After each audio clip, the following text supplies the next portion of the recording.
মালদার ভূতনিতে বন্যায় মৃত্যু হয়েছে ১৭ বছরের নাবালকের। বিপর্যয় মোকাবিলা দপ্তরের কর্মীরা উদ্ধার করেছে দেহ। ঘটনায় শোকস্তব্ধ ভূতনিবাসী। কথা বলবো, টেলিফোন লাইনে রয়েছে প্রতিনিধি পরিতোষ সরকার। পরিতোষ, প্রশাসনের তরফ থেকে আর কি কি পদক্ষেপ নেওয়া হয়েছে এই বন্যা কবলিত মানুষদের জন্য?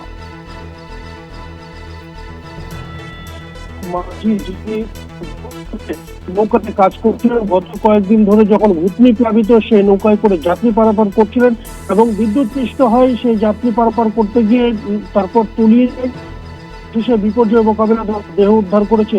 ইতিমধ্যে মানিকচক ব্লক প্রশাসন, ভূতনি থানা এবং জেলা প্রশাসনের তরফে বেশ কিছু নির্দেশিকা তুলে ধরা হয়েছে এলাকার মানুষদের উদ্দেশ্যে, যেখানে নৌকায় করে যাত্রী যাতে বাড়তি না নিয়ে যাওয়া যায়, যাত্রী যাতে খুব কম সংখ্যক নিয়ে যাওয়া যায়, বাড়তি মুনাফা লাভের আশায় যাতে করে কোনো রকম বিপদ না সম্মুখীন হয় নৌকাগুলি, সেই সমস্ত নির্দেশিকা যেমন দেওয়া হচ্ছে, ঠিক তেমনই এই সমস্ত নৌকার মাঝিদেরও সতর্ক করে দেওয়া হচ্ছে সন্ধে নামার পর যাতে কোনোভাবেই নৌকা যাতে চলাচল না করে।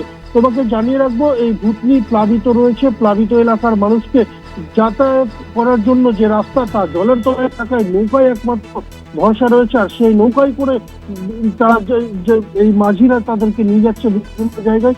ফলে এই মাঝি যখন তার বাবার সাথে, এই ১৭ বছর বয়সী এই নাবালক যখন তার বাবা অজয় চৌধুরীর সাথে নৌকায় করে নিয়ে আসছিলেন যাত্রীদের, ঠিক তখনই বিদ্যুতের তার তার মানে জলস্তর থেকে বিদ্যুতের তার দূরত্বটা কমে যাওয়ার কারণে যে নৌকার যে দাঁড় থাকে সেই দাঁড় বিদ্যুতের তারে লাগে এবং সেখান থেকে নদী প্লাবিত এলাকায় চলে যায়। তারপর তার দেহ উদ্ধার করতে রাতভরের সময় লাগে এবং অবশেষে সকালে তার দেহ উদ্ধার হয়।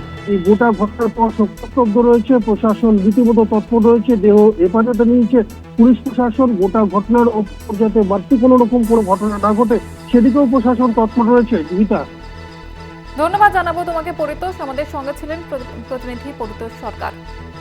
মালদার ভূতনিতে বন্যায় মৃত্যু হয়েছে ১৭ বছরের নাবালকের। বিপর্যয় মোকাবিলা দপ্তরের কর্মীরা দেহ উদ্ধার করে এবং ঘটনায় শোকের ছায়া নেমে এসেছে ওই এলাকায়।